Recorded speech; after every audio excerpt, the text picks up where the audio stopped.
হাই friends, এইটো morning time আৰু যিহেতুকৈ সকলোৱে গম পাইছে আমি SSC GDৰ বাবে সকলোৱে প্ৰিপাৰেশ্যন চলাই আছোঁ ৰানিঙৰ। আৰু এইখনে আমাৰ গ্ৰাউণ্ড অকণমান বাৰিষাৰ কাৰণে জংঘল অকণমান বেছি দেখা গৈছে, কিন্তু ট্ৰেকটো বৰ্তমান ঠিকে আছে। আৰু আমি 4জন আহিছোঁ ৰানিং কৰিবলৈ।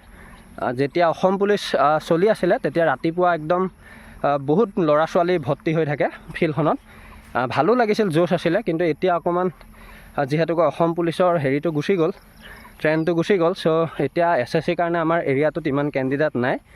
যিকেইজন আছে ইয়ালৈও আহে আৰু ৰাস্তাটো কিছুমানে মাৰে, চ' তেনেকৈ চলাই আছোঁ। বাকী তোমালোকে কোৱা কোনে কোনে ৰানিংটো ধুনীয়া টাইমত কভাৰ কৰি আছা। মই যোৱাকালি ভাটিবেলা 6 কিলোমিটাৰ মাৰিলোঁ আৰু এতিয়া ৰাতিপুৱা কিন্তু বেছি নামাৰিলোঁ। এতিয়া ৰাতিপুৱা মানে 3 কিলোমিটাৰ ওচৰা ওচৰিহে হ'ল মোৰ আজি।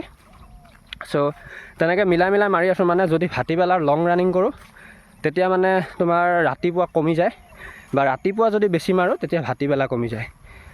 চ' আমাৰ এইটো 400 মিটাৰ ট্ৰেকে হয়, অকণমান হয়তো কমিব পাৰে।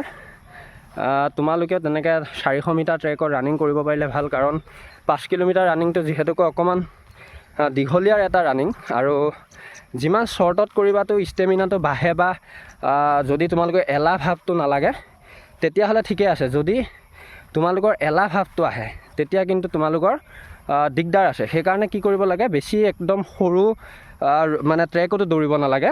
জনা শুনা ল'ৰাই জানেই বাৰু।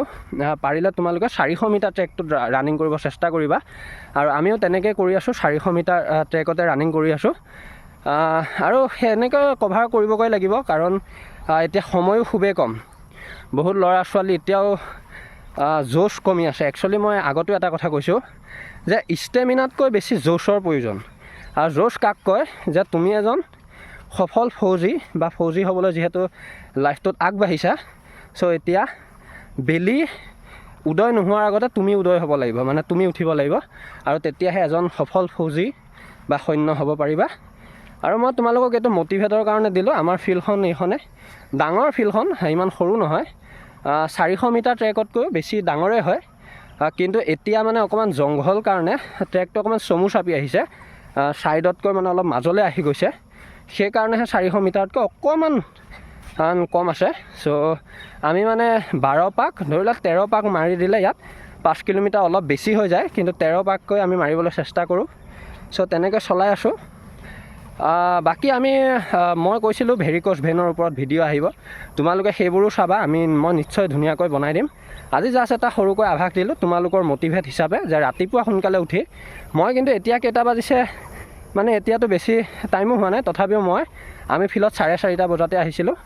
চ' তেনেকৈ তোমালোকেও ট্ৰাই কৰিবা। ধন্যবাদ। জব এণ্ড ডিফেন্সৰ লগত জড়িত থাকিবা, চাই থাকিবা। ধন্যবাদ। জয় আই অসম।